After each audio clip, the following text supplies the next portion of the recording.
Salam semangat yang dikasih Tuhan, dimanapun kita berada. Mari kita menjadikan Yesus dasarnya dalam hidup kita.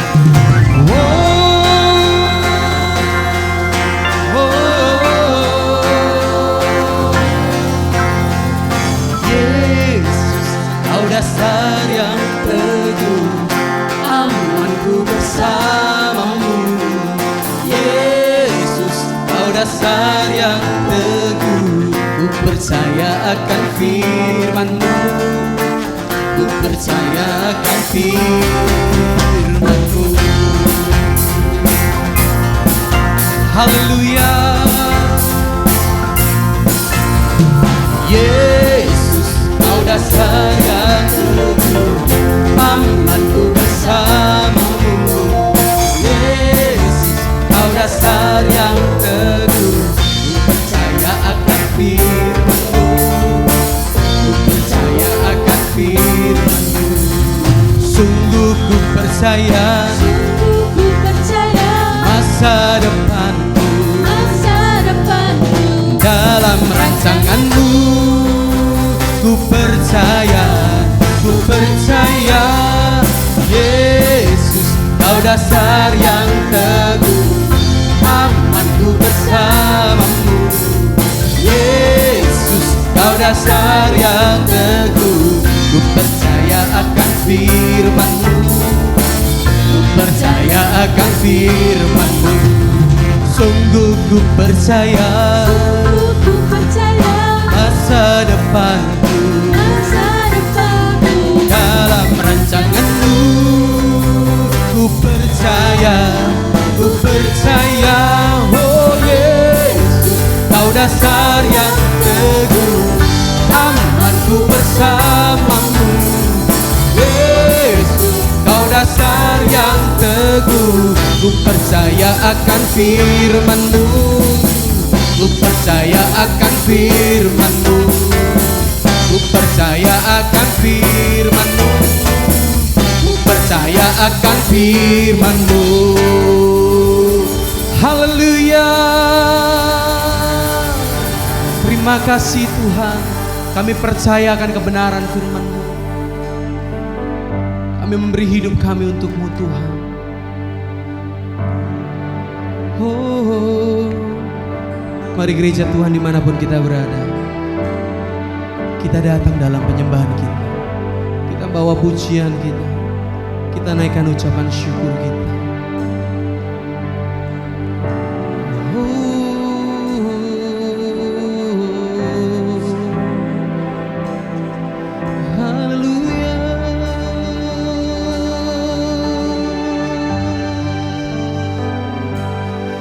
Terima kasih, oh Tuhan. Kami menyembah, kami membawa pujian kami. Oh,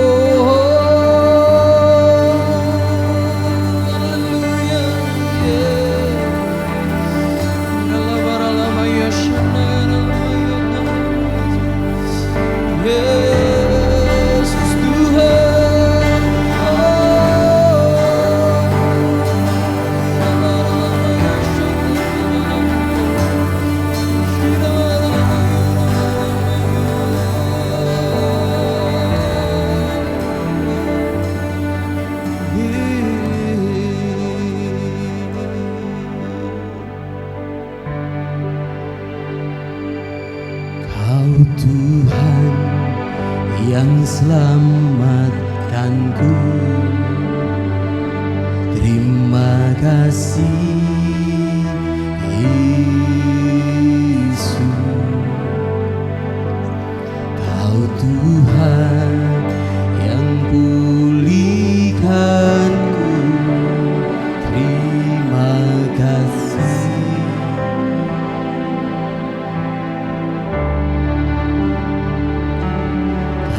Tuhan yang sembuhkanku, terima kasih Yesus. Tuhan memberkatiku. Terima kasih. Kami mengangkat tangan kami di hadapan-Mu Tuhan. Segala pujian dan syukur hanya bagi-Mu Yesus. Dengan apakah ku balas kasih-Mu?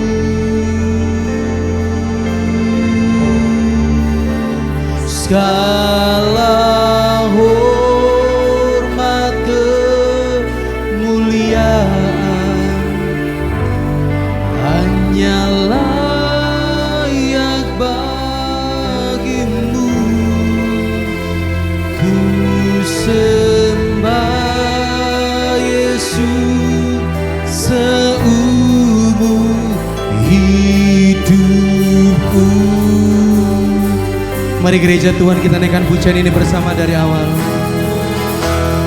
Kau Tuhan yang selamatkanku, katakan terima kasih Yesus. Kau Tuhan yang pulihkanku, terima kasih.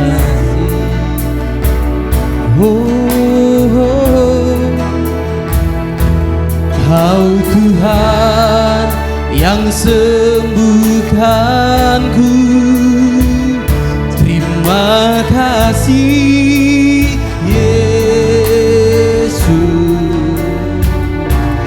Kau Tuhan memberkatiku, terima kasih.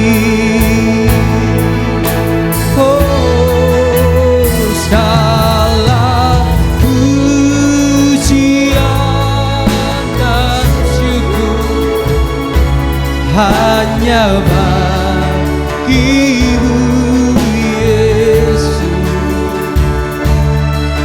Dengan apakah ku balas kasih-Mu?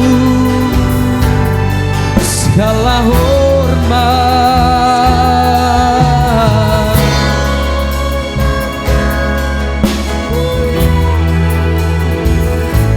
hanya layak bagi-Mu.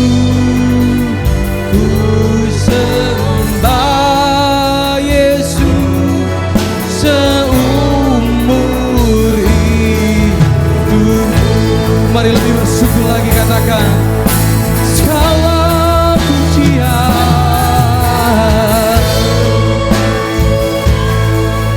dan syukur hanya bagi-Mu Yesus.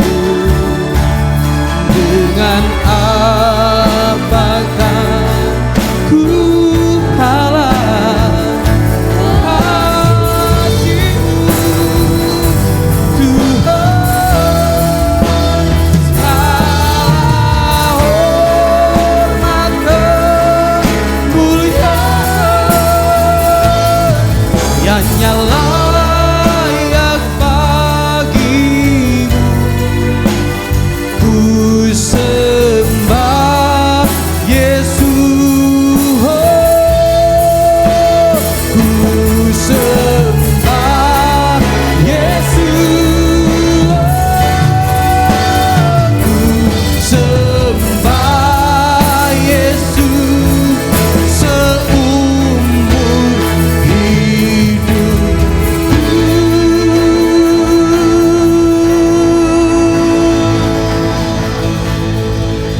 Haleluya.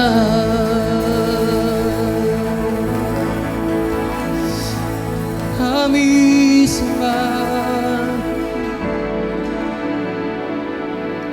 kami menyembah Kau. panjang-Mu hidup kami Tuhan. Mari jemaat Tuhan, angkat penyembahan-Mu, naikkan ucapan syukur-Mu buat Tuhan. Haleluya.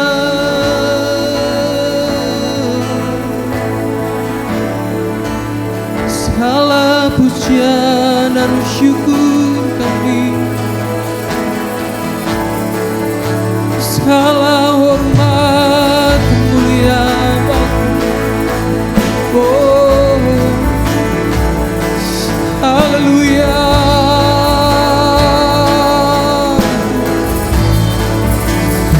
Terima kasih Tuhan, Engkau gembala kami yang baik. Oh, takkan kekurangan kami. Engkau membaringkan kami di padang yang berumput hijau, menuntun kami di air yang tenang, memelihara hidup kami Tuhan. Gadamu dan tongkat-Mu itu yang menyertai kami. Kami tidak takut bahaya, kami dalam perlindungan-Mu. Oh, kami deklarasikan iman kami Tuhan. Kami adalah orang-orang yang diberkati Tuhan. Kami adalah orang-orang yang dipulihkan Tuhan. Kami adalah orang-orang yang mengalami kesembuhan, mengalami pemulihan, mengalami berkat Tuhan. Untuk itu kami mau menaikkan pujian ini Tuhan.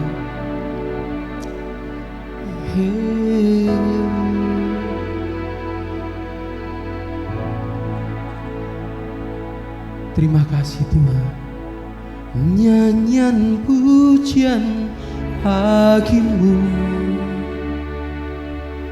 Tuhan, pujian bagi-Mu Tuhan.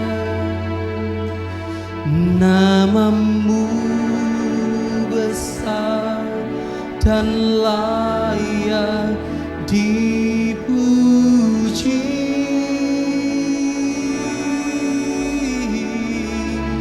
Nyanyian pujian bagi-Mu Tuhan, pujian bagi-Mu Tuhan. Nama-Mu besar dan layak dipuji. Mari jemaat Tuhan naikkan pujian ini. Nyanyian pujian bagi-Mu, oh pujian bagi-Mu, oh nama-Mu dan layak dipuji. Kami naikkan nyanyian ini Tuhan.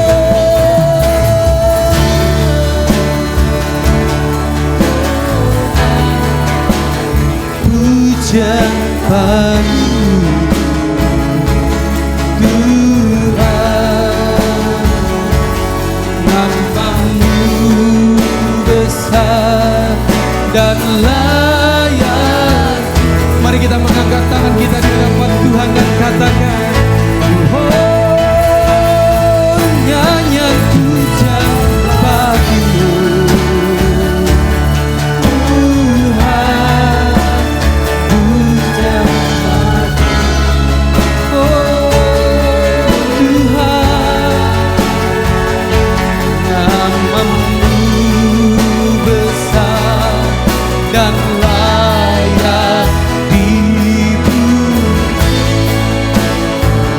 Kami beri Kau hormat dan pujian.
Mari kita akan bersama-sama berdoa.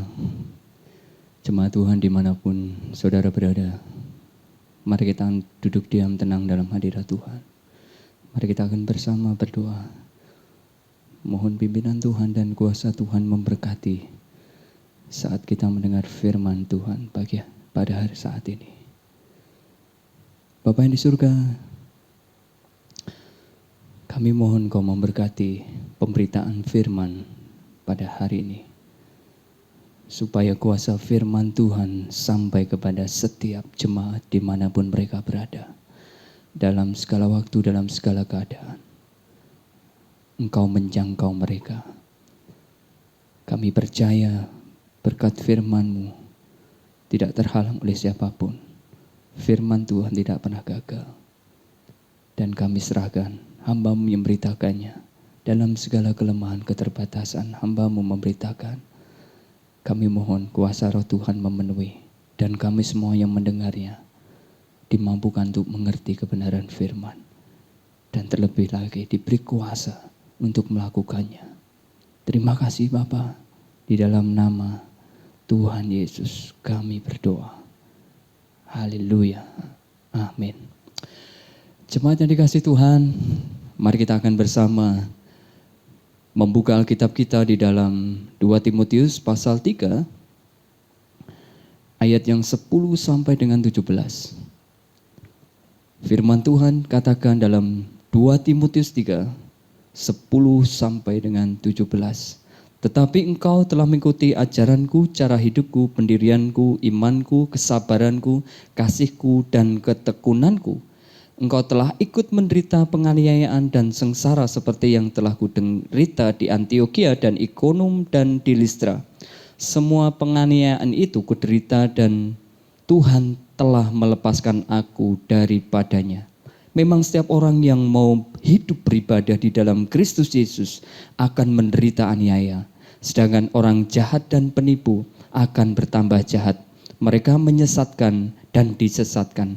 Tetapi hendaklah engkau tetap berpegang pada kebenaran yang telah engkau terima dan engkau yakini, dengan selalu mengingat orang yang telah mengajarkannya kepadamu. Ingatlah juga bahwa dari kecil engkau sudah mengenal kitab suci yang dapat memberi hikmat kepadamu dan menuntun engkau kepada keselamatan oleh iman kepada Kristus Yesus. Segala tulisan yang diilhamkan Allah memang bermanfaat untuk mengajar, untuk menyatakan untuk memperbaiki kelakuan, dan untuk mendidik orang dalam kebenaran. Dengan demikian, tiap-tiap manusia kepunyaan Allah diperlengkapi untuk setiap perbuatan baik. Bapak Saudara, pernahkah saudara mengalami titik terendah dalam kehidupan? Apakah Anda pernah berada pada titik terendah dalam hidupmu? Ayub pernah mengalami. Hartanya habis, anaknya meninggal, istrinya meninggalkan dia, tubuhnya menderita sakit. Apakah Anda pernah berada pada situasi yang sangat sulit? Berapa waktu yang lalu, seorang jemaat datang menceritakan dia baru bertengkar dengan suaminya. Dia katakan bahwa situasinya sedang sulit dalam kehidupan rumah tangganya. Dia harus menyelesaikan hutang piutang 40 juta. Dan dia dengan kondisi kakinya yang sakit baru dioperasi. Terlalu sulit rasanya. Apakah Anda pernah dihadapkan pada suatu situasi di mana Anda harus mengambil keputusan penting yang sulit, bahkan seperti makan buah si malakama? Kemarin saya baru menikahkan jemaat yang laki-laki duda, yang wanita janda. Yang laki-laki ini sudah Kristen dan yang perempuan ini orang dari saudara kita Muslim. Yang laki-laki ini cerai karena cerai hidup, jadi tidak karena meninggal. Dia mengerti kebenaran bahwa bercerai itu dosa, tetapi tetap saja dan sekarang harus menikah lagi. Saya katakan, saya terlalu susah untuk mengambil keputusan untuk menerima atau menolak. Ini yang terjadi dalam kehidupan. Ada namanya masa yang sukar dalam kehidupan. Kalau Anda pernah mengalami, dan mungkin hari ini saudara merasakan situasi itu, berarti Anda mengerti apa yang disebut masa yang sukar. Firman Tuhan hari ini, khotbah saya berikan judul Masa yang Sukar, mengingatkan kepada kita, ada masa-masa yang sukar dalam perjalanan kehidupan bangsa Israel. Dan terlebih saat masa antara perjanjian lama dan perjanjian baru. Setelah kitab Maleakhi, pernyataan Allah tidak lagi berjalan.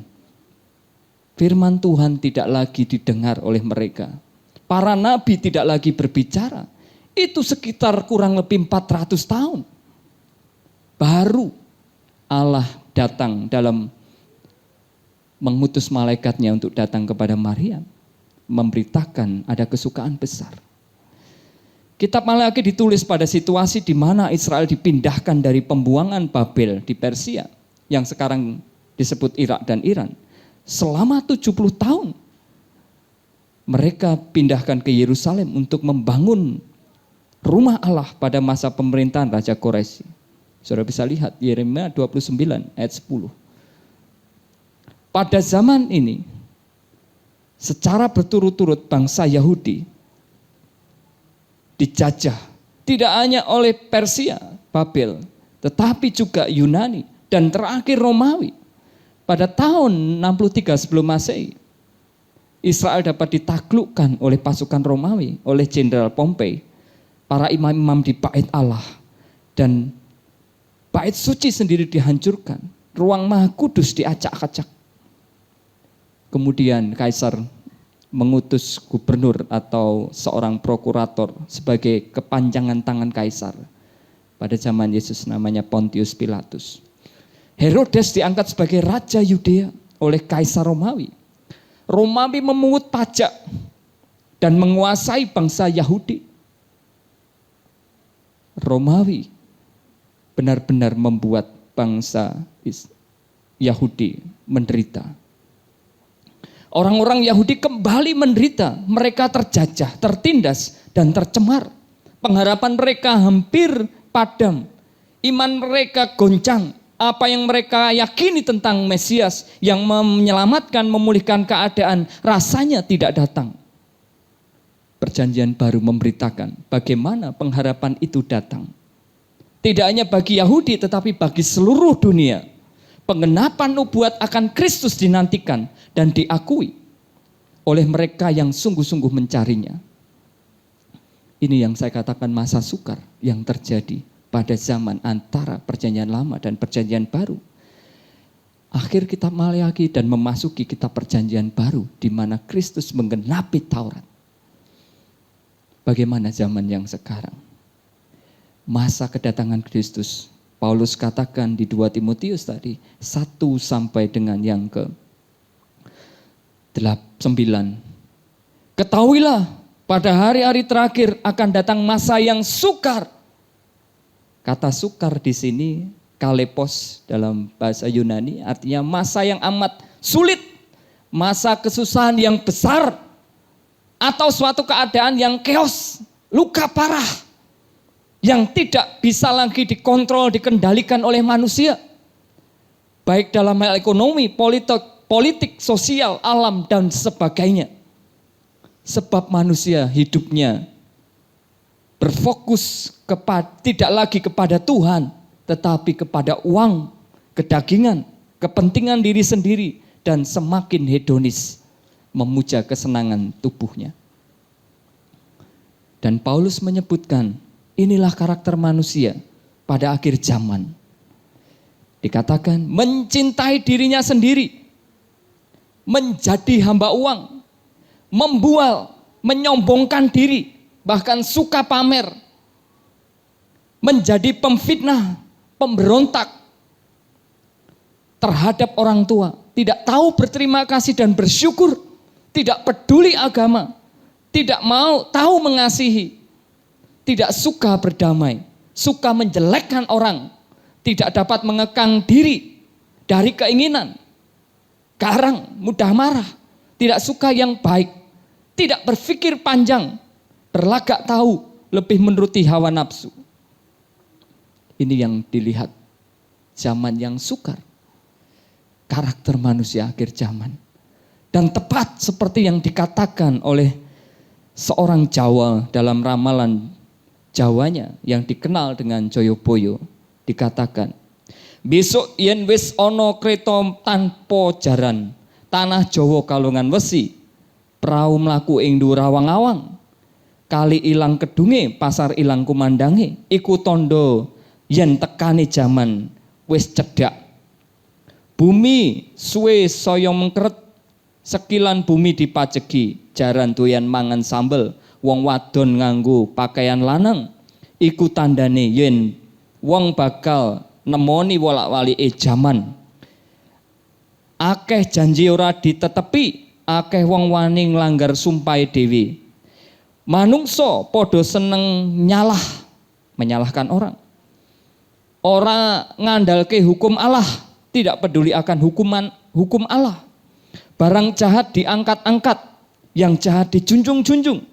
Barang suci dibenci, yang benar disalahkan.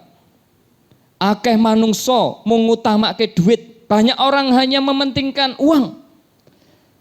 Lali ka manungsane, lali kabecikan, lali sanak, lali kadang.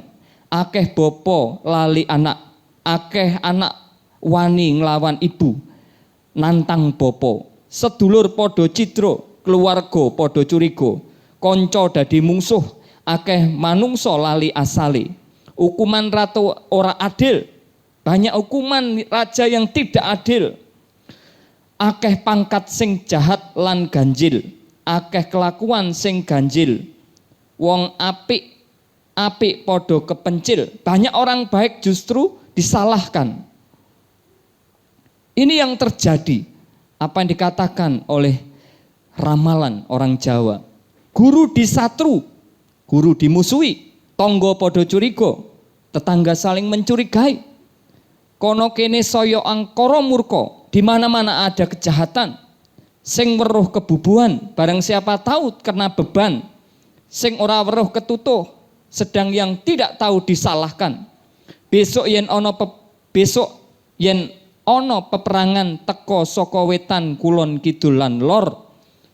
Akeh wong becik saya sengsara, banyak orang yang baik semakin sengsara. Wong jahat saya seneng, sedang yang jahat semakin bahagia. Waktu iki akeh dandang dianake kuntul. Wong salah dianggap bener, pengkhianat nikmat, durjana saya sempurna, wong jahat munggah pangkat. Wong mulya dikunjara, sing curang garang, sing jujur kojur. Pedagang akeh sing keplarang, wong main akeh sing dadi. Akeh barang haram, akeh anak haram. Wong wadon nglamar wong lanang ngasorake derajate dhewe. Akeh barang-barang mlebu luang, akeh wong kaliren lan wudo. Wong tuku nglenik sing dodol akeh okol. Wong golek pangan kaya gabah diinteri, artinya mencari rezeki susah. Sing kebat kliwat, sing telat sambat, sing gede kesasar, sing cilik kepleset, sing anggak katunggak, sing wedi mati, sing nekat berkat, sing jerih ketindih, sing ngawur makmur, sing ati-ati ngerintih, sing ngedan keduman, sing waras nggagas, wong tani ditaleni, wong duro uro. Ini yang terjadi, apa yang dikatakan oleh Jongko Joyoboyo di dalam ramalannya.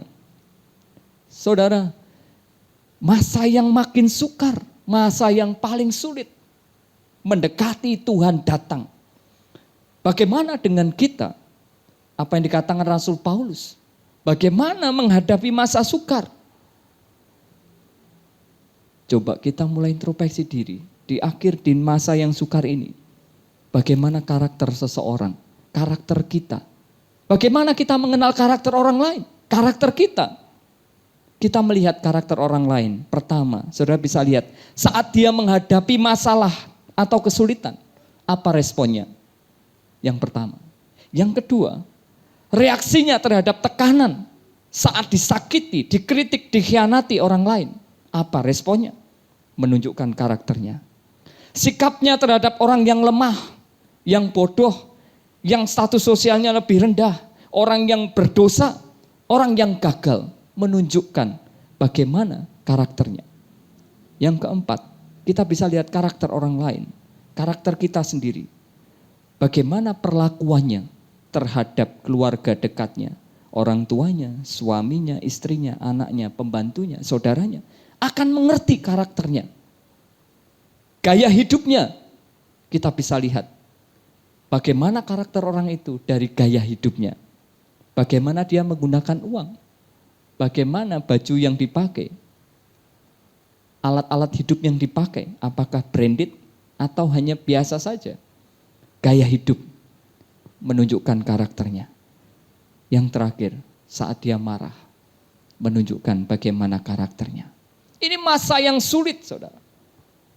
Paulus katakan, pada masa akhir akan mengalami masa yang sukar. Kita semua mengalami situasi sulit, masa yang sukar. Ada 3 hal yang mempengaruhi keadaan dunia akhir ini. Yang pertama, bencana alam, termasuk dengan adanya corona ini mempengaruhi dunia dalam banyak hal. Yang kedua, kemajuan ilmu pengetahuan teknologi mengubah banyak hal. Sekarang kita bisa menikmati ibadah seperti ini di rumah masing-masing. Dengan kemajuan teknologi, banyak aplikasi yang menolong untuk kita bisa menikmati ibadah yang baik seperti ini. Yang ketiga, uang. Hati-hati. Uang mengubah banyak orang, mengubah banyak hal, mengubah diri kita. Ini masa yang sukar, berhati-hati. Bagaimana anak-anak Tuhan menghadapi masa yang sukar seperti ini? Paulus mengingatkan, dari 2 Timotius 3 ayat yang 13 dikatakan, sedangkan orang jahat dan penipu akan bertambah jahat. Mereka menyesatkan dan disesatkan. Tetapi hendaklah engkau tetap berpegang. Hendaklah engkau tetap berpegang pada kebenaran. Ini yang dikatakan Rasul Paulus. Di tengah zaman yang sukar ini, masa yang sulit ini, tetaplah engkau memegang kebenaran. Saya ingat mendengar dan membaca nasihat Mbah Mun. Mungkin sudah pernah. Kiai Haji Maimun Zubair almarhum dikatakan. Dia berkata seperti ini. Ora kabeh wong pinter kuwi bener. Artinya tidak semua orang pandai itu benar. Yang kedua, ora kabeh wong bener kuwi pinter. Tidak semua orang benar itu pandai. Yang ketiga dia katakan, akeh wong pinter ning ora bener. Banyak orang pandai tetapi tidak benar. Yang keempat, lan akeh wong bener sanajan ora pinter. Banyak orang yang benar sekalipun tidak pandai. Dan dia dikatakan, nanging tinimbang dadi wong pinter ning ora bener. Luwih becik dadi wong bener sanajan ora pinter. Ana sing luwih prayoga, ada yang lebih bijaksana, yaiku dadi wong pinter sing tansah tumindak bener. Minterne wong bener kuwi luwih gampang tinimbang benerke wong pinter. Benerke wong pinter kuwi mbutuhke beninge ati lan jembaring dodo. Saudara, ini nasihat Mbah Mun mengingatkan kepada kita.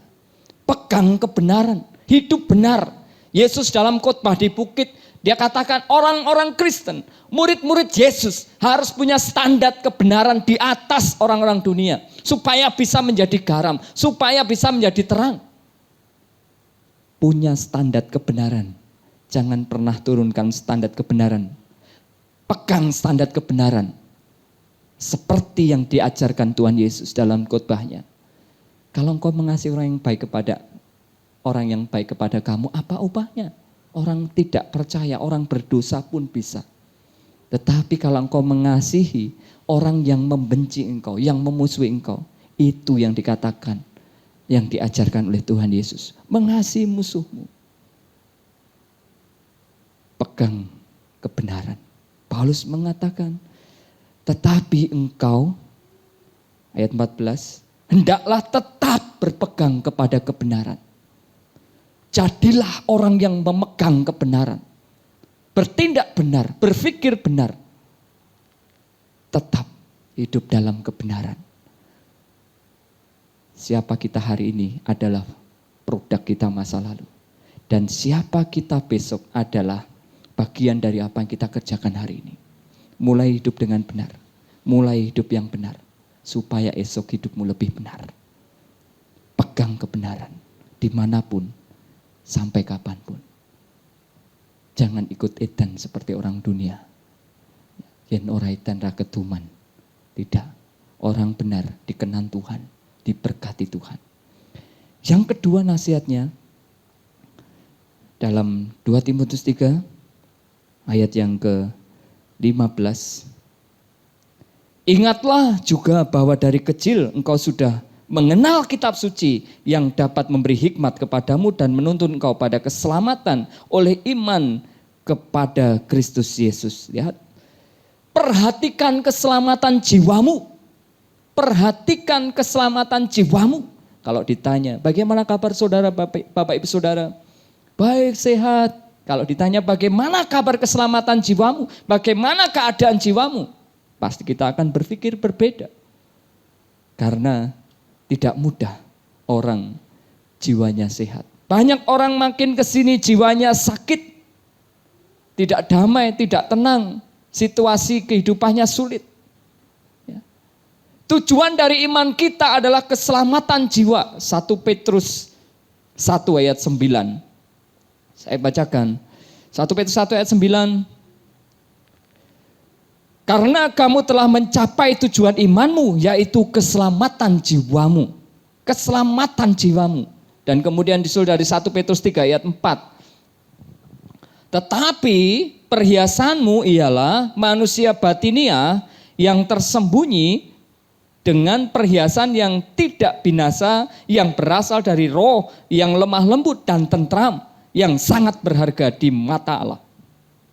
Perhiasanmu jangan hanya lahiriah, seperti katakan ayat 3. Perhiasanmu janganlah secara lahiriah saja, yaitu dengan mengepang-epang rambut, memakai perhiasan emas, atau dengan mengenakan pakaian yang indah-indah. Tetapi perhiasanmu ialah manusia batiniah, yang terus diperbaharui.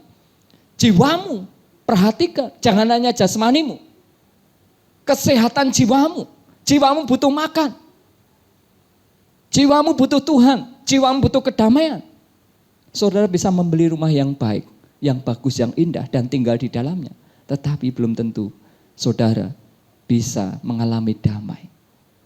Saudara bisa membelikan anak saudara sepeda yang bagus, tetapi tidak bisa membelikan dia kemampuan untuk bisa naik sepeda.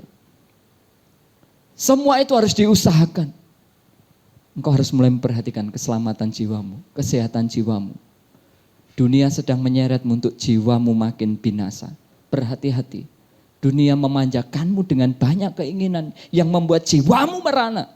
Banyak orang terlilit hutang, masalah karena keinginannya, hawa nafsunya, keinginan dagingnya yang membuat dia makin jauh meninggalkan Tuhan, membuat jiwanya makin menderita. Berhati-hatilah. Tujuan keselamatan dari hidupmu adalah keselamatan jiwamu. Berhati-hatilah. Wajah yang cantik membuat engkau hanya dilihat banyak orang. Tetapi karaktermu yang baik membuat engkau menetap di hati seseorang. Jangan hanya sibuk melihat penampilan fisikmu saja. Bangun karaktermu. Karakter yang benar. Bangun supaya engkau makin menjadi pribadi yang dapat dipercaya. Yang baik. Membuat orang sekitarmu nyaman menjadi berkat. Ini yang dikatakan oleh Rasul Paulus dalam nasihatnya. Di masa yang sukar ini, perhatikan keselamatan jiwamu. Yang ketiga, ayat 16. Dikatakan, 2 Timotius 3:16. Segala tulisan yang diilhamkan Allah memang bermanfaat untuk mengajar, untuk menyatakan kesalahan, untuk memperbaiki kelakuan, dan untuk mendidik orang dalam kebenaran. Jadikan Alkitab sebagai petunjuk hidupmu. Di masa yang sukar ini, tetap jadikan Alkitab, firman Tuhan, jadi petunjuk hidupmu. Jangan minta petunjuk dunia. Baca firman, lihat firman, apa yang dikatakan Alkitab. Disiplin rohani adalah kunci pertumbuhan iman. Bangun imanmu atas dasar firman Tuhan, bukan hanya berdasarkan pengalaman spiritual, kesembuhan, mujizat. Jangan. Bangun imanmu atas dasar firman Tuhan. Jangan menjadi orang Kristen karena tradisi. Juga karena perasaan balas budi.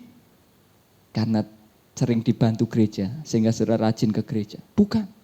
Tetapi bangun imanmu di atas firman Tuhan. Supaya ketika goncangan datang, engkau tidak terguncang. Supaya ketika badai dan masa sukar itu datang, engkau tetap kuat. Bangun imanmu di atas firman Tuhan. Tanpa mendisiplin diri untuk bergaul akrab dengan firman Tuhan, iman kita tidak akan pernah bertumbuh. Karena iman timbul dari pendengaran oleh firman Tuhan. Kuncinya, dengar. Dengarkan firman Tuhan. Dengarkan. Jangan pernah lalai sesibuk apapun, dengarkan firman Tuhan. Baca firman Tuhan. Sekarang Alkitab ada di HP, makin mudah, tetapi orang makin tidak sering baca. Makin jarang membaca, lebih sibuk baca Facebook, baca WA, baca status orang. Tetapi sangat sedikit yang membaca firman Tuhan. Makin besar godaannya, makin mudah, makin sulit. Orang memfokuskan untuk membaca Alkitab. Dengar, baca, hafalkan, perkatakan firman Tuhan setiap hari. Hafalkan, perkatakan. Sehingga ketika masa-masa sukar datang, engkau ingat apa yang dikatakan firman Tuhan. Engkau ingat apa yang firman Tuhan ajarkan. Yang ketiga, renungkan. Renungkan firman Tuhan. Supaya engkau bertumbuh.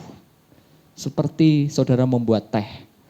Awalnya di gelas yang putih, air putih, panas. Kemudian teh itu dimasukkan, warnanya berubah. Engkau harus merenungkan firman. Sampai firman itu memengkarui hidupmu. Mengubah paradigmamu. Mengubah cara berpikirmu. Renungkan. Mazmur 1, berbagai orang yang kesukaannya Taurat Tuhan, merenungkan Taurat itu siang dan malam. Ia seperti pohon yang ditanam di tepi aliran air, yang tidak pernah kering, yang selalu hijau daunnya. Demikian hidup orang-orang yang hidup bergaul dengan firman Tuhan. Renungkan. Dan yang terakhir, lakukan, maka engkau akan kuat, engkau akan mengerti. Ayub pernah berkata bahwa aku mengenal Tuhan dari kata orang, tetapi sekarang dia mengenal Tuhan lebih dari hanya mendengar, tetapi mengalami Tuhan sendiri. Lakukan. Jadilah orang yang taat. Taat firman. Lakukan. Ini yang menjadi kunci supaya engkau makin kuat di tengah masa yang sukar. Terakhir, ayat 17. Dengan demikian tiap-tiap manusia kepunyaan Allah diperlengkapi untuk setiap perbuatan baik. Lihat, diperlengkapi untuk perbuatan baik. Allah ingin di tengah yang sukar ini hidupmu jadi berkat. Bangun karakter Kristus agar hidupmu jadi berkat. Makin diperlengkapi, makin dipercaya, diperlengkapi. Hidupmu harus jadi berkat, dimulai dari karaktermu yang baik. Karakter Kristus dalam hidupmu membuat engkau hidup jadi berkat dimanapun engkau berada. Di rumah hidup menjadi berkat. Jadi suami-suami yang baik, jadi istri-istri yang baik. Karena melihat Kristus dalam hidupmu. Sehingga di ayat 1 Petrus pasal 3. Demikian kamu hai istri tunduklah kepada suamimu supaya jika ada di antara mereka yang tidak taat kepada firman, mereka juga tanpa perkataan dimenangkan oleh kelakuan istrinya. Lihat, jika mereka melihat bagaimana murni dan salehnya hidup istri mereka itu. Ya, penting, tanpa perkataan memenangkan orang lain. Artinya apa? Melihat perbuatanmu, melihat karaktermu. Akhirnya mereka percaya. Melihat Kristus yang nyata dalam perbuatanmu. Ini nasihat di masa yang sukar, di masa-masa yang sulit seperti ini. Di masa di mana Yesus akan datang kedua kali, masa yang sukar. Tetap berpegang pada kebenaran, jangan turunkan standar imanmu, standar kebenaranmu. Perhatikan keselamatan jiwamu, jangan hanya fisikmu saja, manusia batiniahmu, jiwamu. Yang ketiga, jadikan Alkitab petunjuk hidupmu. Dengar, baca, renungkan, perkatakan, lakukan. Yang terakhir, bangun karakter Kristus supaya makin melengkapi hidupmu untuk jadi berkat. Mari kita berdoa. Kami mengucap syukur buat firman Tuhan yang boleh kami dengar. Di tengah masa yang sukar ini Tuhan, kami sadar kami seperti domba yang diutus di tengah-tengah serigala. Kami lemah. Daging kami lemah, tapi roh kami penurut. Kami mau tunduk, tetapi dagingan kami sering menghalangi kami, hawa nafsu kami. Karena itu Tuhan, kami berserah. Tolong kami, orang yang kurang percaya ini. Tolong kami, supaya kami makin diperbaharui hari ke hari. Tolong kami Tuhan, kami seluruh jemaat Tuhan, oleh firman Tuhan hari ini. Sehingga kami dimampukan untuk melalui masa yang sukar. Dipulihkan dari keterpurukan. Karena kebenaran-Mu yang ada di dalam hidup kami memerdekakan kami dan menjadikan kami benar-benar merdeka. Terima kasih Tuhan. Di dalam dan di atas nama, segala nama Yesus Kristus kami berdoa dan ucap syukur. Haleluya. Amin.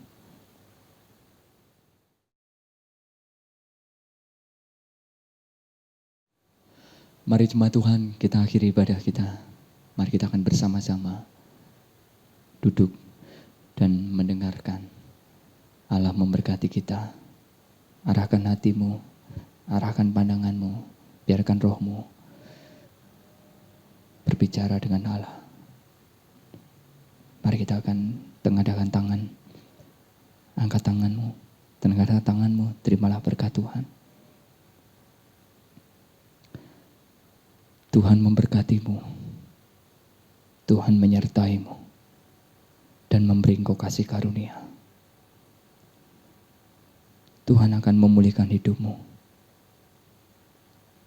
dan Tuhan akan menjadikan engkau orang-orang yang senantiasa menjadi bagian dari misi kerajaan Allah yang besar di dunia ini.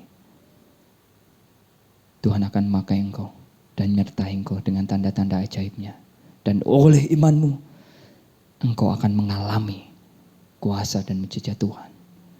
Dan oleh hidupmu yang diterangi dan ditelanjangi dengan firman, membuat engkau makin naik bukan turun.